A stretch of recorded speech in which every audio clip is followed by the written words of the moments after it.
आज ही बैठक आपण सर्वजण येत्या काळामध्ये आपल्या महाविकास आघाडीतील सर्वच प्रमुख पक्षांची रूपरेषा काय असणार आहे, श्री अमोल कोल्हे यांचा प्रचार करत असताना आपण जे मुद्दे लोकांना पटवून द्यायचे आहेत ते मुद्दे काय असले पाहिजे आणि त्याचबरोबर लोकांपर्यंत पोहोचण्यासाठी आपण काय प्रभावी साधनं वापरू शकतो याच्या बाबतीत चर्चा करण्यासाठी आणि महाविकास आघाडीतील सर्वच प्रमुख पदाधिकाऱ्यांना एकत्रित इथे आणण्यासाठी आपण ही बैठक पार पाडतोय। खरं तर उपस्थित राहिलेल्या सर्वच पदाधिकाऱ्यांचं कार्यकर्त्यांचं मी मनापासून अभिनंदन करतो की अनेक अडचणींना, मोठ्या दबावाला, अनेक आमिषांना बळी न पडता आपण या स्वाभिमानाच्या बैठकीमध्ये उपस्थित राहिलात, त्याबद्दल सुद्धा मी मनापासून आपल्या सर्वांचा आभार मानतो आणि आपलं या बैठकीमध्ये स्वागत करतो। आज श्री अमोल कोल्हेंच्या प्रचारार्थ आपण इथे जमलेलो आहोत। खरं तर एक तरुण चेहरा,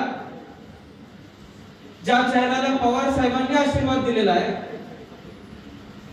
ज्या चेहऱ्याला पवार साहेबांनी पाठबळ दिलेला आहे, ज्या चेहऱ्याने छत्रपती शिवाजी महाराजांचा, छत्रपती संभाजी महाराजांचा इतिहास महाराष्ट्राच्या घरोघरी पोहोचवण्यामध्ये स्वतःच्या खालीचा वाटा दिलेला आहे,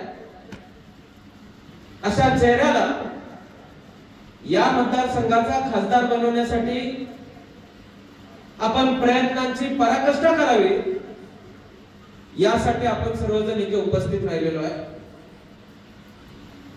खरं तर आज ही लढाई, माझ्या पूर्वी जे वक्ते बोलत होते त्यांनी सांगितलं की ही लढाई कुठल्या दोन उमेदवारांमध्ये नाही, ही लढाई वृत्तीतली आहे। दोन वृत्त्यांमध्ये फरक करणारी ही निवडणूक असणार आहे। ज्या छत्रपती शिवाजी महाराजांनी आपल्याला स्वाभिमान शिकवला, तो स्वाभिमान जिवंत ठेवायचा का दिल्ली समोर मान झुकवायची, हे ठरवणारी ही निवडणूक आहे।